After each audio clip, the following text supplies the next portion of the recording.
Glory to God. Jesus is alive എന്ന ഈ പ്രോഗ്രാമിലേക്ക് എല്ലാ മാന്യ പ്രേക്ഷകരെയും കർത്താവായ യേശു ക്രിസ്തുവിൻ്റെ നിസ്തുല്യ നാമത്തിൽ ഞാൻ സ്വാഗതം ചെയ്യുന്നു. പ്രിയപ്പെട്ടവരെ, നമുക്കൊന്നിച്ച് ദൈവസന്നിധിയിലായിരിക്കുവാനും ദൈവത്തിൻ്റെ മാറ്റമില്ലാത്ത വചനം കേൾക്കുവാനും ദൈവം ഒരുക്കിയ ഈ അനുഗ്രഹിക്കപ്പെട്ട സമയത്തെ ഓർത്ത് ഞാൻ ദൈവത്തെ സ്തുതിക്കുന്നു.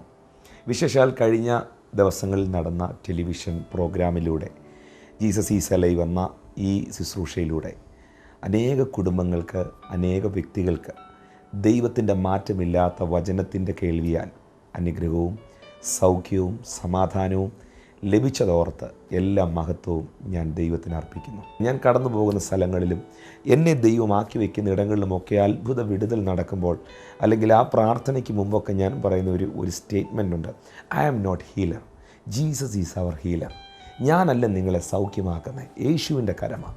എനിക്കാരെയും സൗഖ്യമാക്കാൻ കഴിയത്തില്ല, യേശു കർത്താവിന് നിങ്ങളെ സൗഖ്യമാക്കാൻ കഴിയും. എന്നാൽ ഞാൻ പ്രാർത്ഥിക്കുമ്പോൾ, വിശ്വാസത്തോടെ രോഗികളുടെ മേൽ കൈവെക്കുമ്പോൾ, ദൈവത്തിൻ്റെ വചനത്തിൽ ദൈവം വാഗ്ദത്തം ചെയ്തതുപോലെ അത്ഭുതങ്ങൾ സംഭവിക്കുന്നു, വിടുതലുകൾ സംഭവിക്കുന്നു. ഇന്നും ഈ എപ്പിസോഡ് നിങ്ങൾ കണ്ടുകൊണ്ടിരിക്കുമ്പോൾ വലിയവ കർത്താവ് ചെയ്യും. തുടർന്ന് വളരെ അനുഗ്രഹിക്കപ്പെട്ട ഒരു സന്ദേശം നമുക്ക് കേൾക്കാം. വളരെ പ്രാർത്ഥനയോടെയും പ്രതീക്ഷയോടെയും വിശ്വാസത്തോടെയും ദൈവസന്നിധിയിലായിരിക്കാം.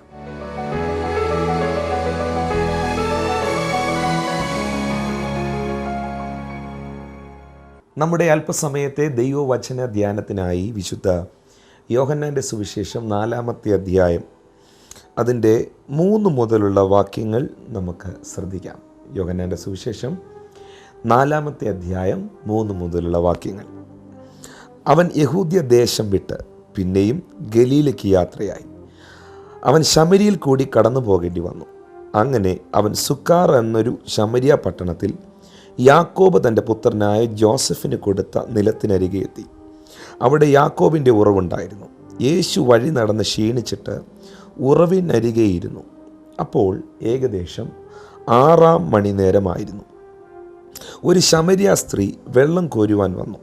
യേശു അവളോട്, എനിക്ക് കുടിപ്പാൻ വെള്ളം തരുമോ എന്ന് ചോദിച്ചു. അവൻ്റെ ശിഷ്യന്മാർ ഭക്ഷണ സാധനങ്ങൾ കൊള്ളുവാൻ പട്ടണത്തിൽ പോയിരുന്നു. 9-ാമത്തെ വാക്യം. ശമരിയ സ്ത്രീ അവനോട്, നീ യഹൂദനായിരിക്കെ ശമരിയക്കാരത്തിയായ എന്നോട് കുടിപ്പാൻ ചോദിക്കുന്നത് എങ്ങനെയെന്ന് പറഞ്ഞു. യഹൂദന്മാർക്കും ശമര്യർക്കും തമ്മിൽ സമ്പർക്കമില്ല. അതിന് യേശു, നീ ദൈവത്തിൻ്റെ ദാനവും നിന്നോട് കുടിപ്പാൻ ചോദിക്കുന്നവൻ ആരെന്നും അറിഞ്ഞെങ്കിൽ നീ അവനോട് ചോദിക്കുകയും അവൻ ജീവനുള്ള വെള്ളം നിനക്ക് തരികയും ചെയ്യുമായിരുന്നു എന്ന് ഉത്തരം പറഞ്ഞു. സ്ത്രീ അവനോട്, യജമാനനെ, നിനക്ക് കോരുവാൻ പാത്രമില്ലല്ലോ, കിണർ ആഴമുള്ളതാകുന്നു, പിന്നെ ജീവനുള്ള വെള്ളം നിനക്ക് എവിടെ നിന്ന്? നമ്മുടെ പിതാവായ യാക്കോബിനേക്കാൾ നീ വലിയവനോ? 13-ാമത്തെ വാക്യം 14-ാമത്തെ വാക്യം നമുക്ക് ശ്രദ്ധിക്കാം. യേശു അവളോട്, ഈ വെള്ളം കുടിക്കുന്നവനെല്ലാം പിന്നെയും ദാഹിക്കും. ഞാൻ കൊടുക്കുന്ന വെള്ളം കുടിക്കുന്നവനോ ഒരു നാളും ദാഹിക്കുകയില്ല.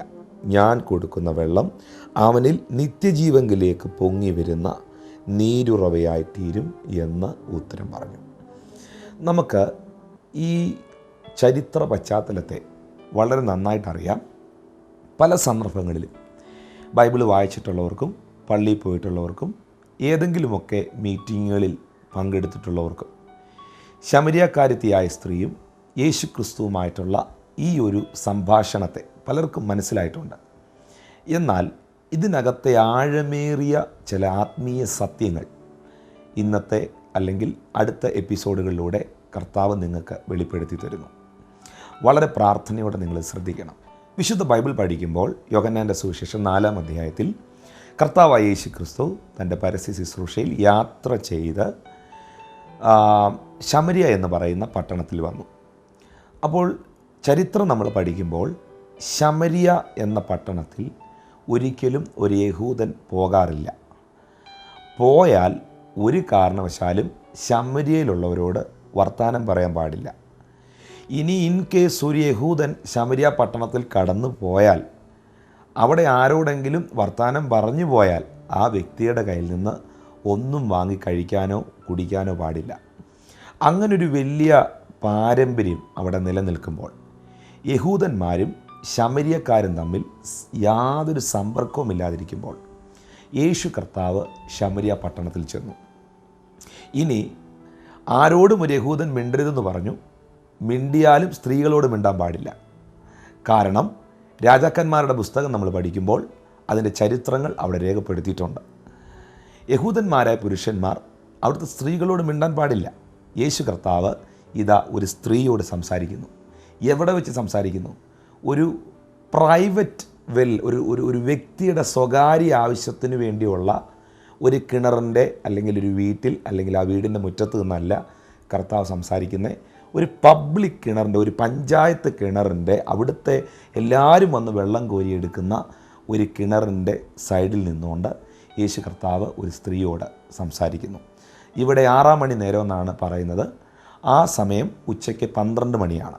നട്ടുച്ചയ്ക്ക് നല്ല വെയിലുള്ള സമയത്ത് അവരുടെ സമയമനുസരിച്ച് ഉച്ചയ്ക്ക് 12 മണിക്ക് യേശു കർത്താവ് ഈ സ്ത്രീയോട് സംസാരിക്കുന്നു. 2, കർത്താവായ യേശു ക്രിസ്തു അവളോട് കുടിക്കാൻ വെള്ളം ചോദിക്കുന്നു.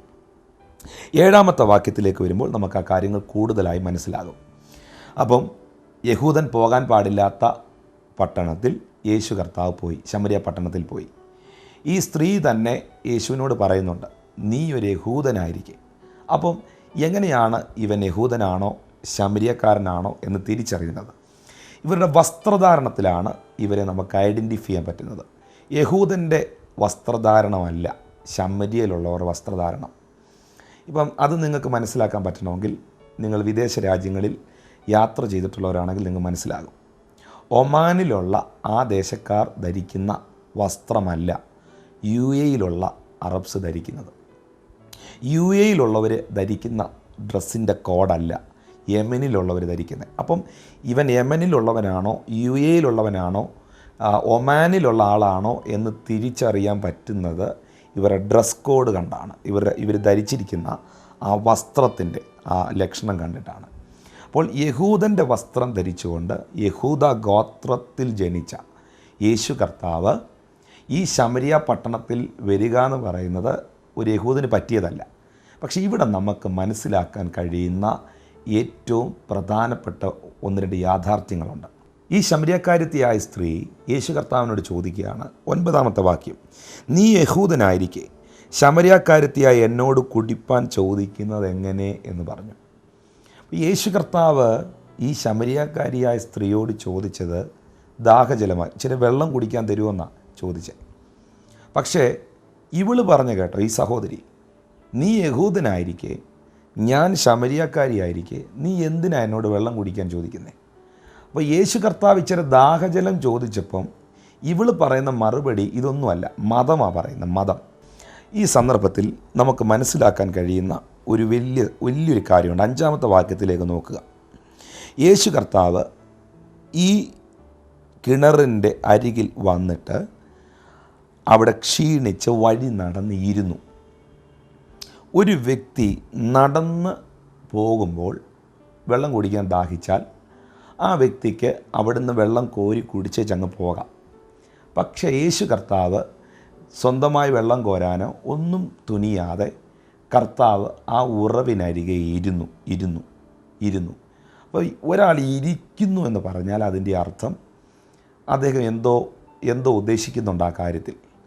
അപ്പോൾ നിശ്ചയമായിട്ടും കർത്താവ് ആ കിണറിൻ്റെ അരികെ ഇരുന്നതിനാൽ നമുക്ക് മനസ്സിലാക്കാൻ പറ്റുന്ന വലിയൊരു കാര്യം, യേശു ക്രിസ്തു ആരെയോ പ്രതീക്ഷിക്കുകയാണ്.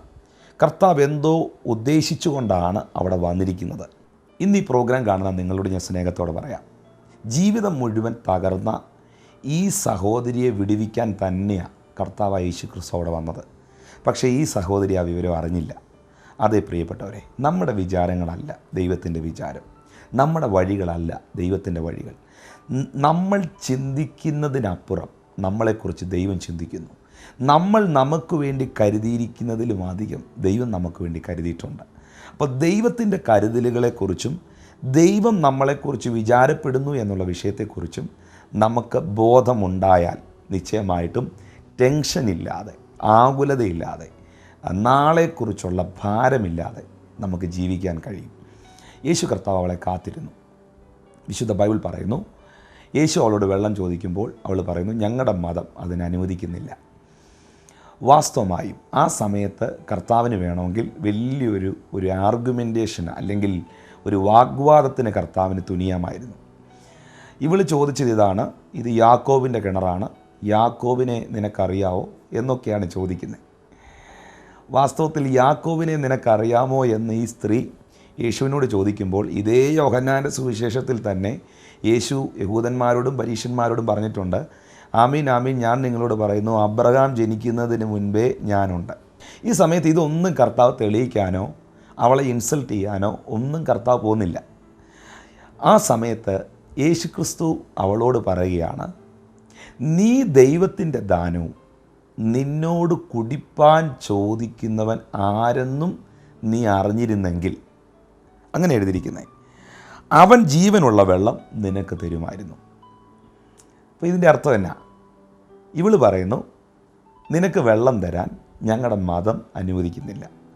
അപ്പോൾ യേശു കർത്താവ് ഒരു തർക്കത്തിനോ വാദത്തിനോ ഒന്നും പോകാതെ യേശു കർത്താവ് പറയുന്നു, വേണ്ട, എനിക്ക് നീ തരുന്ന വെള്ളം വേണ്ട, പക്ഷേ ഞാൻ നിനക്ക് വെള്ളം തരാം.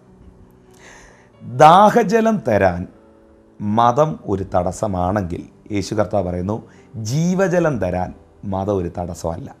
അതെ, ദാഹജലത്തിനും ഭൗതിക കാര്യങ്ങൾക്കും ഈ ലോകത്തിനുമൊക്കെ മതവും സംഘടനകളും അഭിപ്രായ വ്യത്യാസങ്ങളുമൊക്കെ ഉപദേശങ്ങളൊക്കെ ഒരു തടസ്സമാണെങ്കിൽ യേശു കർത്താവ് നമുക്ക് തരുന്ന നിത്യമായ രക്ഷ നമുക്ക് സ്വീകരിക്കാൻ ഇതൊന്നും നമുക്കൊരു തടസ്സമല്ല.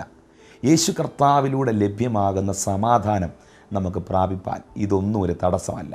സംഘടനകളോ സാഹചര്യങ്ങളോ സമുദായങ്ങളോ ഒന്നും ഒരു തടസ്സമല്ല. രക്ഷ സൗജന്യമാണ്. സമാധാനം ദൈവം തരുന്നതാണ്. ദൈവത്തിൻ്റെ അനുഗ്രഹങ്ങൾ ദൈവിക ദാനങ്ങളാണ്. അപ്പോൾ കർത്താവ് യേശുക്രിസ്തു പറയുന്നു, ദാഹജലത്തിന് മതം ഒരു തടസ്സമാണെങ്കിൽ നീ തരണ്ട, ഞാൻ നിനക്ക് ജീവജലം തരാം. ജീവജലം തരാൻ ഇതൊന്നും ഒരു തടസ്സമല്ല. അതെ, നമ്മളുടെ കയ്യിൽ ഇല്ലാത്ത പലതും നമുക്ക് തരുവാൻ ദൈവപുത്രനായ ക്രിസ്തുവിന് കഴിയും. നമ്മുടെ ജീവിതത്തിൽ നമുക്ക് സ്വയമായി പ്രാപിക്കാൻ കഴിയാത്തതും സൂപ്പർ മാർക്കറ്റിലും ഷോപ്പിംഗ് സെൻറ്ററുകളിലും ലഭിക്കാൻ കഴിയാത്ത, വാങ്ങുവാൻ കഴിയാത്തത് യേശു ക്രിസ്തുവിലൂടെ നിങ്ങൾക്ക് ലഭ്യമാണ്. നിങ്ങളുടെ കയ്യിൽ ലക്ഷക്കണക്കിന് രൂപ കാണും. ലോകത്തിലെ ഏറ്റവും വലിയ ഷോപ്പിംഗ് സെൻറ്ററുകളൊക്കെ നമ്മുടെ പട്ടണങ്ങളിൽ രാജ്യങ്ങളിലൊക്കെ വന്നു കഴിഞ്ഞു. അവിടെ എങ്ങും നിങ്ങൾക്ക് സമാധാനം വാങ്ങിക്കാൻ കിട്ടില്ല. അവിടെ എങ്ങും നിങ്ങൾക്ക് നിത്യമായ രക്ഷ വാങ്ങിക്കാൻ കിട്ടില്ല. അവിടെ എങ്ങും നിങ്ങൾക്ക് രോഗശാന്തി വാങ്ങിക്കാൻ കിട്ടില്ല.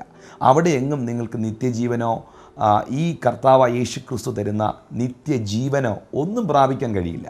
ഇത് യേശുക്രിസ്തുവിലൂടെ മാത്രമാണ് ലഭ്യമാകുന്നത്. അപ്പോൾ കർത്താവ് അവളോട് ചോദിക്കുകയാണ്, നീ ദൈവത്തിൻ്റെ ദാനവും നിന്നോട് കുടിക്കാൻ ചോദിക്കുന്നവനും ആരെന്ന് നീ അറിഞ്ഞെങ്കിൽ. അപ്പോൾ നമ്മൾ അറിയേണ്ട രണ്ട് കാര്യങ്ങൾ: ഒന്ന്, ഞാൻ ദൈവത്തിൻ്റെ ദാനമാണ്. രണ്ട്, യേശു ആരാണ്. ഈ രണ്ട് കാര്യങ്ങൾ നമ്മൾ അറിയണം. ഒന്ന്, ഞാൻ ആരാണ്. രണ്ട്, ദൈവം ആരാണ്. ഈ രണ്ട് കാര്യങ്ങൾ നമ്മൾ അറിഞ്ഞു കഴിഞ്ഞാൽ നമ്മുടെ ജീവിതം അനുഗ്രഹിക്കപ്പെടും. ശ്രദ്ധിച്ച് കേൾക്കണം. ഒന്ന്, ഞാൻ ആരാണെന്ന് ഞാൻ മനസ്സിലാക്കണം. ഞാൻ എവിടുന്ന് വന്നു, ഞാൻ എവിടേക്ക് പോകുന്നു, ഞാൻ അനുഭവിക്കുന്ന ഈ നന്മകളുടെയൊക്കെ ഉറവിടം ആരാണ്. ഒന്ന്, ഞാൻ ആരെന്നറിയുക. രണ്ട്, യഥാർത്ഥ ദൈവം ആരെന്നറിയുക, യഥാർത്ഥ സത്യം എന്തെന്നറിയുക. എന്നെ കേൾക്കുന്ന പ്രിയപ്പെട്ടവരെ, നമ്മളെ സംബന്ധിച്ച് പറഞ്ഞാൽ, അല്ലെങ്കിൽ മറ്റു പലരെക്കുറിച്ചും പറഞ്ഞാൽ, ഒരുപക്ഷെ നിങ്ങളും അങ്ങനെ ആയിരിക്കാം, പലപ്പോഴും നമ്മൾ ആരാണെന്ന് നമുക്കറിയില്ല. നാട്ടുകാരുടെ കാര്യം നമുക്കറിയാം. നമ്മുടെ ഈ കേരളത്തിലൊക്കെ ഈ ചായക്കട രാഷ്ട്രീയമുണ്ട്. നമുക്കറിയാം, കടയിലൊക്കെ ഇരുന്നിട്ട് ഒരു ചായയൊക്കെ കുടിച്ചുകൊണ്ടിരുന്നിട്ട് എന്തെല്ലാം കാര്യം പറയുന്നത്. അമേരിക്കയിൽ നടന്ന കാര്യം നിനക്കറിയാവോ, ബ്രിട്ടനിൽ നടന്ന കാര്യം അറിയാമോ എന്നൊക്കെയാണ് ഈ കടയിൽ ഇരുന്നുകൊണ്ട് പറയുന്നത്. ഒളിമ്പിക്സിൽ എന്തുവാ നടന്നത്, ഒളിമ്പിക്സിൽ ആ ഓടിയ പുള്ളിയുടെ ജീവിതം എന്തുവാണെന്നറിയാമോ. അപ്പോൾ ഒളിമ്പിക്സിൽ ഓടിയ പുള്ളി ആരാന്ന് ഈ പുള്ളിക്കറിയാം. അമേരിക്കയിൽ വൈറ്റ് ഹൗസിൽ നടന്ന കാര്യങ്ങളൊക്കെയാണ് ഈ കടയിൽ ഇരുന്നുകൊണ്ട് പറയുന്നത്. പക്ഷേ ഈ പുള്ളി ആരാന്ന് ഈ പുള്ളിക്ക് ഇതുവരെ അറിയത്തില്ല. നമുക്ക് മറ്റു പലരുടെയും കാര്യങ്ങളും കഥകളും ഒക്കെ അറിയാം. പക്ഷെ നമ്മുടെ ജീവിതം എന്തുവാണെന്ന് നമ്മൾ ഇതുവരെ ഒന്ന് ചിന്തിച്ചിട്ടുണ്ടോ? ഞാൻ എവിടുന്നാണ് വന്നത്, ഞാൻ എവിടേക്കാണ് പോകുന്നത്, എൻ്റെ അവസ്ഥ എന്താ, ഞാൻ രക്ഷിക്കപ്പെട്ടതാണോ, ഇന്ന് ഞാൻ മരിച്ചാൽ എൻ്റെ ആത്മാവ് എവിടെ എത്തും, ഞാൻ ഈ ദൈവത്തെ അറിയാതെ ജീവിച്ചാൽ എനിക്കുണ്ടാകുന്ന ഭവിഷ്യത്ത് എന്തൊക്കെയാണ്, അല്ലെങ്കിൽ എൻ്റെ ജീവിതത്തിൽ ഞാൻ എവിടേക്കാണ് ഒരു ക്രമീകരണം കൊണ്ടുവരണ്ടേ. ഇത് നമ്മൾ ഒരിക്കലും ചിന്തിക്കത്തില്ല. ഈ മനുഷ്യരൊരിക്കലും അവരവർക്ക് സംഭവിച്ച തെറ്റുകളെക്കുറിച്ച് അനുദപിക്കില്ല. വേറൊരാളിൻ്റെ തെറ്റിനെ എടുത്തു കാണിച്ച് എന്തായാലും പുള്ളിയുടെ കൂട്ടല്ല ഞാൻ. ഇങ്ങനെ പറയുന്നവരാണ് കൂടുതൽ. വിശുദ്ധ ബൈബിൾ പഠിക്കുന്ന സമയത്ത് യെശയ്യാവ് എന്ന പ്രവാചകൻ 1 മുതൽ 5 വരെയുള്ള അധ്യായങ്ങളിൽ ഇസ്രായേലേ അയ്യോ കഷ്ടം, കാള തൻ്റെ ഉടയവനെയും കഴുത തൻ്റെ യജമാനെ അറിയുന്നു, എൻ്റെ ജനമോ എന്നെ അറിയുന്നില്ല എന്നൊക്കെ പറഞ്ഞ് പ്രവചിച്ച ഈ മനുഷ്യൻ 6-ാം അധ്യായത്തിലേക്ക് വരുമ്പോൾ അദ്ദേഹത്തെ തന്നെ ഒന്ന് ശോധന ചെയ്തു. ഉസിയ രാജാവ് മരിച്ച ആണ്ടിൽ കർത്താവ് ഉയർന്നും പൊങ്ങിയുള്ള സിംഹാസനത്തിലിരിക്കുന്ന കാഴ്ച കണ്ടപ്പോൾ, ദൈവത്തിൻ്റെ മഹത്വം കണ്ടപ്പോൾ യെശയ്യാവിനെ തന്നെ ഒന്ന് ശോധന ചെയ്തപ്പോഴാണ് പുള്ളിക്ക് മനസ്സിലായ, അയ്യോ ഞാൻ അരിഷ്ട മനുഷ്യൻ. നോക്കിയേ, നമ്മൾ പലപ്പോഴും നമ്മുടെ കുറവുകളെ, നമ്മുടെ കുറ്റങ്ങളെ നമ്മൾ മനസ്സിലാക്കുന്നില്ല. മറ്റുള്ളവരുടെ കുറവുകളെ കണ്ടുപിടിക്കാനാണ് നമുക്കിഷ്ടം. എന്നാൽ അതൊരു വലിയ പരാജയമാണ്, വലിയൊരു തെറ്റാണ്. മറ്റുള്ളവരുടെ കുറവുകളെ കണ്ടുപിടിക്കാനല്ല ദൈവം നമ്മളെ ആക്കിയിരിക്കുന്നത്. നമ്മുടെ ജീവിതത്തിലുള്ള കുറവുകളെ മനസ്സിലാക്കി അനുദപിച്ച് മടങ്ങി വരുവാൻ നമുക്ക് കഴിഞ്ഞാൽ നമ്മുടെ ജീവിതം അനുഗ്രഹിക്കപ്പെടും. ഏദൻ തോട്ടത്തിൽ വെച്ച് ആദവും ഹവ്വയും കൂടെ പാപം ചെയ്തു, തെറ്റ് ചെയ്തു. വിലക്കപ്പെട്ട കനി അവർ ഭക്ഷിച്ചു. ഈ സമയത്ത് ദൈവം ആദത്തോട് ചോദിച്ചു, ആദമേ നീ എവിടെ, എന്താ നിനക്ക് സംഭവിച്ചത്? ഉടനെ ആദം പറഞ്ഞെന്നറിയാമോ? പോയി ഹവ്വയോട് ചോദിക്കാൻ. എന്നാൽ എനിക്ക് തെറ്റുപറ്റി കർത്താവെന്ന് പുള്ളി പറഞ്ഞില്ല. ഹവ്വയോട് ചോദിക്കുക, സ്ത്രീ എന്നെ വഞ്ചിച്ചെന്നാണ് പുള്ളി പറഞ്ഞത്. ദൈവം ഹവ്വയോട് പോയി ചോദിച്ചപ്പോൾ ഹവ്വ പറയുകയാണ്, എൻ്റെ കയ്യിലല്ല പ്രശ്നം, പാമ്പെന്നെ പറ്റിച്ചതാണ്, പാമ്പിൻ്റെ കയ്യിലെ കുറ്റ. ആദവും പറയുന്നില്ല എൻ്റെ തെറ്റാണെന്ന്, ഹവ്വയും പറയുന്നില്ല എൻ്റെ തെറ്റാണ്. അപ്പം അവരവർക്ക് വന്ന മിസ്റ്റേക്ക് ഇതെൻ്റെ കുഴപ്പമാണ്, എൻ്റെ കുറവാണ് എന്ന് സമ്മതിക്കാതെ അത് വേറൊരാളുടെ മേളിലേക്ക് കൊണ്ടുവന്ന് വയ്ക്കുകയാണ്. ഇതൊരു പക്വതയല്ല, ഇതൊരു മെച്യൂരിറ്റിയുടെ ലക്ഷണമല്ല. മറ്റൊരാൾ ചെയ്ത തെറ്റ് പോലും ഞാൻ ഏറ്റെടുത്തിട്ട് അതെൻ്റെ ഭാഗത്ത് മിസ്റ്റേക്ക്, എൻ്റെ കയ്യിലെ കുഴപ്പം കൊണ്ടാണ് അത് വന്ന് ഞാൻ അവർക്കത് പറഞ്ഞു കൊടുക്കാൻ, ഞാൻ അവരെ പഠിപ്പിക്കാൻ അങ്ങനെ സംഭവിച്ചത്, അത് ഞാൻ ഏറ്റെടുക്കുന്നു എന്ന് പറയുന്ന ഒരു പക്വത നമ്മുടെ ജീവിതത്തിലുണ്ടെങ്കിൽ അത് വലിയ അനുഗ്രഹത്തിന് കാരണമായി തീരും. ഇന്ന് ഈ എപ്പിസോഡ് കാണുന്ന പ്രിയപ്പെട്ട ദൈവമക്കളെ, നിങ്ങളിത് ശ്രദ്ധിച്ച് കേൾക്കുക. 1, നിങ്ങൾ ആരെന്ന് നിങ്ങൾ അറിയുക. നിങ്ങൾ ദൈവത്തിൻ്റെ ദാനമാണ്. ഈ ലോകത്തിൽ നമ്മൾ അനുഭവിക്കുന്ന സകല കാര്യങ്ങളും ദൈവത്തിൻ്റെ ദാനമാണ്. കർത്താവ് തന്നതല്ലാതെ നമുക്കൊന്നും പുകഴാനില്ല. ദൈവം നമുക്ക് തന്ന ദാനമല്ലാതെ ഒന്നും നമുക്ക് പ്രശംസിപ്പാനില്ല. പ്രിയപ്പെട്ടവരെ, 1, നമ്മൾ ദൈവത്തിൻ്റെ ദാനമാണെന്നറിയുക. നീ ദൈവത്തിൻ്റെ ദാനവും നിന്നോട് കുടിപ്പാൻ ചോദിക്കുന്നവൻ ആരെന്നും നീ അറിഞ്ഞിരുന്നെങ്കിൽ. എന്തൊക്കെയാണ് ദൈവത്തിൻ്റെ ദാനം? നമ്മൾ അനുഭവിക്കുന്ന സകലതും ദൈവത്തിൻ്റെ ദാനമാണ്. പ്രിയപ്പെട്ടവരെ, നാം ഈ മേലോട്ടെടുക്കുന്ന ഓക്സിജൻ ദൈവത്തിൻ്റെ ദാനമാണ്, അല്ലേ? മുകളിലേക്ക് നമ്മൾ വലിക്കുന്ന ഈ ശ്വാസം താഴേക്ക് തിരിച്ച് വിടണമെങ്കിൽ ദൈവം അനുവദിക്കണം. മുകളിലേക്ക് നമ്മൾ എടുത്ത ഈ ശ്വാസം താഴേക്ക് പലർക്കും തിരിച്ചു പോകാതെ വന്നപ്പോഴാണ് അവർ മോർച്ചറിയിലായി, അവരുടെ ഫ്യൂണറൽ സർവീസ് കഴിഞ്ഞ് അവർ മരിച്ചത്. അപ്പം നമ്മൾ ഈ ശ്വാസം വിടുന്നതിന് തന്നെ ദൈവത്തിന് നന്ദി പറയണം. നിങ്ങൾക്കറിയാമോ, ഒരു നെഞ്ചിനകത്തൊരു ചെറിയ വേദന വന്നൊരു മനുഷ്യൻ ഒരു ഹോസ്പിറ്റലിൽ അഡ്മിറ്റായി. അപ്പോൾ ആ പുള്ളിക്കാരൻ അഡ്മിറ്റായപ്പോൾ പെട്ടെന്ന് അവർ 2 സിലിണ്ടർ കൊണ്ടുവച്ചു. ഈ പുള്ളിക്കാരൻ ഓക്സിജൻ കൊടുത്തു. 2 ദിവസം ഓക്സിജൻ കൊടുത്തു. 3-ാമത്തെ ദിവസം ആയപ്പോഴത്തേന് ഈ മനുഷ്യൻ റിക്കവറായി, നെഞ്ചുവേദനയൊക്കെ മാറി, ശ്വാസം മുട്ടലൊക്കെ മാറി, ഡിസ്ചാർജ് ചെയ്തു. അപ്പോൾ ഡിസ്ചാർജിങ് സമയത്ത് ആ ഡിസ്ചാർജിങ് സമ്മറി കൊടുത്തിട്ട് ഒരു ബില്ലും കൂടി ഹോസ്പിറ്റലുകാർ കൊടുത്തു. അപ്പോൾ 5000 രൂപ 2 ദിവസം ഓക്സിജൻ കൊടുത്തതിന് എഴുതിയിട്ടുണ്ട്. 2 ദിവസം ഓക്സിജൻ കൊടുത്തതിന് മാത്രം 5000 രൂപ ബില്ല്. അങ്ങനെയാണെങ്കിൽ 40 വർഷം ഈ ഓക്സിജൻ പിടിച്ചതിന് ദൈവത്തിന് എത്ര കൊടുക്കും ബില്ല്? 60 വർഷം ഈ ഓക്സിജൻ പിടിച്ചതിന് ദൈവത്തിന് എത്ര ബില്ല് നിങ്ങൾ അടയ്ക്കും? അപ്പം നമ്മൾ ഈ എടുക്കുന്ന ശ്വാസം അല്ലെങ്കിൽ ഈ ഓക്സിജൻ ദൈവത്തിൻ്റെ ദാനമല്ലേ? അങ്ങനെ പറഞ്ഞാൽ എന്തെല്ലാം പറയേണ്ടി വരും? നമ്മൾ അനുഭവിക്കുന്ന വെളിച്ചം, പ്രകാശം ദൈവത്തിൻ്റെ ദാനമല്ലേ? രാത്രിയാകുമ്പോൾ നമ്മുടെയൊക്കെ വീട്ടിൽ നമ്മൾ ലൈറ്റ് ഇടുന്നു, ബൾബ് കത്തിക്കുന്നു. വാസ്തവമായിട്ടും നമ്മൾ പറയാറുണ്ട്, കറണ്ട് ഒത്തിരി പാഴാക്കരുത്, ആവശ്യമില്ലാത്ത ലൈറ്റൊക്കെ അണയ്ക്കണം. എന്താ, ലൈറ്റ് കൂടുതലിട്ടാൽ കറണ്ട് ബില്ല് കൂടുതൽ വരും, ഒത്തിരി റേറ്റിങ്സ് കൂടും. അപ്പോൾ കറണ്ട് ബില്ല് കൂടുതൽ വരുന്നത് കൊണ്ട് ലൈറ്റൊക്കെ നമ്മൾ ഓഫ് ചെയ്യണം. എന്നാൽ പകൽ നമ്മൾ അധികം ലൈറ്റ് ഉപയോഗിക്കാറില്ല. എന്തുകൊണ്ടാണെന്നറിയോ? പകൽ നമ്മൾ അധികം ലൈറ്റ് ഉപയോഗിക്കാത്തതും പകൽ ടോർച്ച് അടിച്ചുകൊണ്ട് പോകാത്തതും ഒറ്റ കാരണം കൊണ്ടാണ്. രാവിലെ ആകുമ്പോൾ സർവശക്തനാകുന്ന ദൈവം ഒരു ലൈറ്റ് ഇടും. ഒറ്റ ലൈറ്റേ ദൈവം ഇടത്തുള്ളൂ, അതാണ് സൂര്യൻ. ദൈവം തമ്പുരാൻ ഇട്ട ഈ ഒരൊറ്റ ബൾബിൻ്റെ പ്രകാശത്തിലാണ് പകൽ മുഴുവൻ കാര്യങ്ങൾ നടക്കുന്നത്. ഞാൻ ചോദിക്കട്ടെ, ദൈവം തമ്പുരാൻ തന്ന ഈ വെളിച്ചത്തിൻ്റെ എല്ലാം കൂടെ ബില്ല് നമ്മൾ അടയ്ക്കാനിരുന്നെങ്കിൽ എത്ര ബില്ല് അടയ്ക്കേണ്ടി വന്നേനെ? അപ്പോൾ വെളിച്ചം ദൈവത്തിൻ്റെ ദാനമാണ്, ഓക്സിജൻ ദൈവത്തിൻ്റെ ദാനമാണ്, വെള്ളം ദൈവത്തിൻ്റെ ദാനമാണ്. ഞാൻ കഴിഞ്ഞ ചില വർഷങ്ങൾക്ക് മുൻപ് ഒരു വീട്ടിൽ ഒരു പ്രാർത്ഥന കഴിഞ്ഞിട്ട് ഞാൻ ഇറങ്ങുമ്പം ഞങ്ങളുടെ റിലേറ്റീവ് അവിടെ ഉണ്ടായിരുന്നു. ഞാൻ ഇവിടെ നിന്നൊരു ചായ കുടിച്ച സമയത്ത് കർത്താവേ സ്തോത്രം എന്ന് പറഞ്ഞ് ചായ കുടിച്ചു. അപ്പോൾ എന്നോട് ഉടനെ ചോദിച്ചു, ചായ കുടിച്ചതിന് സ്തോത്രം പറയണോ? അപ്പം ഞാൻ അവരോട് പറഞ്ഞ മറുപടി ഇതാണ്, സഹോദരി, മൂക്കിലൂടെ ആൾക്കാർക്ക് ട്യൂബ് ഇട്ട് ചായ കൊടുക്കുന്ന കണ്ടിട്ടുണ്ടോ? വാ തുറന്ന് പിടിച്ച് ചായ ഒഴിച്ചു കൊടുക്കുന്ന കണ്ടിട്ടുണ്ടോ? കൊടുക്കുന്ന ചായയേക്കാൾ കൂടുതൽ ഛർദ്ദിക്കുന്ന കണ്ടിട്ടുണ്ടോ? അങ്ങനെയെങ്കിൽ ഇതൊന്നും ദൈവം തരാത്തത് കൊണ്ടാണ് സ്തോത്രം പറഞ്ഞ് ഈ ചായ കുടിച്ച്. അങ്ങനെയെങ്കിൽ ആഹാരം കഴിക്കാൻ കഴിയുന്നത് ദൈവത്തിൻ്റെ കൃപയല്ലേ? എത്രയോ പേർക്ക് ആഹാരം കഴിക്കാൻ കഴിയുന്നില്ല, എത്രയോ പേർക്ക് വെള്ളം നല്ലപോലെ കുടിക്കാൻ കഴിയുന്നില്ല, എത്രയോ പേർക്ക് നടക്കാൻ കഴിയുന്നില്ല. പ്രിയപ്പെട്ടവരെ, സകലതും ദൈവത്തിൻ്റെ ദാനമാണ്. ഒരു പ്രാവശ്യം ഞാൻ ഒരു മീറ്റിങ്ങിനായിട്ട് വിദേശത്ത് കടന്നുപോയ സമയത്ത് ഒരു സഹോദരൻ എന്നോട് കരഞ്ഞുകൊണ്ട് പറഞ്ഞു, ദേവദാസ, എനിക്ക് 3 പെൺമക്കളെ ദൈവം തന്നെ. ഇപ്പം ഞങ്ങളൊരു ആൺകുഞ്ഞിന് വേണ്ടി ആഗ്രഹിച്ചു, ഇപ്പം ജനിച്ചതും പെൺകൊച്ച, അങ്ങനെ 4 പെൺകുഞ്ഞുങ്ങളെ ദൈവം തന്നെ. ദൈവം എന്തോ ഒരു ദുഷ്ടനാണ്, ദൈവം എന്തോ ഒരു ക്രൂരതയാണ് ഞങ്ങളോട് കാണിച്ചത്. ഞാൻ ഈ സഹോദരനോട് പറഞ്ഞു, സഹോദര, നല്ല ബട്ടർഫ്ലൈ പോലെ ചിത്രശലഭം പോലെ ഇരിക്കുന്ന സുന്ദരി കുട്ടിമാരായ 4 പെൺകുഞ്ഞുങ്ങളെ ദൈവം നിങ്ങൾക്ക് തന്നില്ലേ? അംഗവൈകല്യമില്ലാത്ത കുഞ്ഞുങ്ങളെ. നിങ്ങൾക്കൊരു ആൺകുഞ്ഞിനെ കിട്ടിയില്ല എന്നുള്ള കാരണത്താലല്ലേ നിങ്ങൾ ഈ പിറുപിറുത്തതും ദൈവത്തെ കുറ്റം പറഞ്ഞേക്കെ? 20 വയസ്സ് പ്രായമുള്ള മോനെ അപ്പൻ എടുത്തുകൊണ്ട് നടക്കുന്ന കണ്ടിട്ടുണ്ടോ? ഞാനൊരു സുവിശേഷകനാണ്. ലോകത്തിന് അനേക രാജ്യങ്ങൾ യാത്ര ചെയ്ത് സുവിശേഷം പറയുന്ന ആളാണ്. പലരും എൻ്റെ അടുക്ക പ്രാർത്ഥിക്കാൻ വരാറുണ്ട്. 30 വയസ്സുള്ള മകനെ അമ്മയും അപ്പനും കൂടെ കട്ടിലോടുകൂടെ എടുത്തുകൊണ്ട് പ്രാർത്ഥനയ്ക്ക് വരുന്ന കണ്ടിട്ടുണ്ടോ? 28 വയസ്സുള്ള മോനെ വീൽ ചെയറിൽ തള്ളിക്കൊണ്ട് വന്ന് കണ്ടിട്ടുണ്ടോ?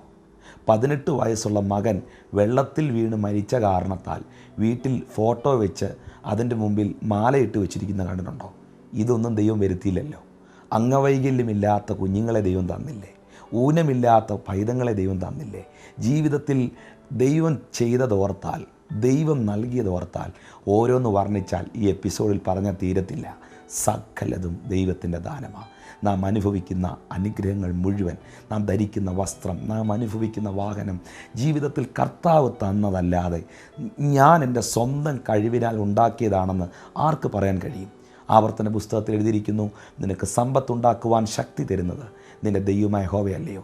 നിങ്ങൾ ഓടി നടന്ന് ജോലി ചെയ്യുമ്പോൾ, നിങ്ങൾ ഓടി നടന്ന് ബിസിനസ് ചെയ്യുമ്പോൾ കട്ടിലിൽ നിന്ന് എഴുന്നേൽക്കാൻ കഴിയാതെ ആരോഗ്യമില്ലാതെ കിടക്കുന്ന എത്രയോ ആയിരങ്ങൾ നിങ്ങളുടെ ചുറ്റുപാടിലുണ്ട്. അപ്പോൾ സകലതും ദൈവത്തിൻ്റെ ദാനമാണ്. അതുകൊണ്ടാണ് ഈ കർത്താവ് ആ സ്ത്രീയോട് പറഞ്ഞ്, നീ ദൈവത്തിൻ്റെ ദാനമാണെന്ന് നീ അറിയണം. 2, നിന്നോട് കുടിക്കാൻ ചോദിക്കുന്നവൻ ആരെന്നറിയണം. അതെ, യേശു ആരാണ്? അടുത്ത ദിവസത്തെ എപ്പിസോഡിൽ നമുക്കത് കേൾക്കാം. ഇന്ന് ഞാൻ നിങ്ങൾക്ക് വേണ്ടി പ്രാർത്ഥിക്കാൻ പോകുന്നു.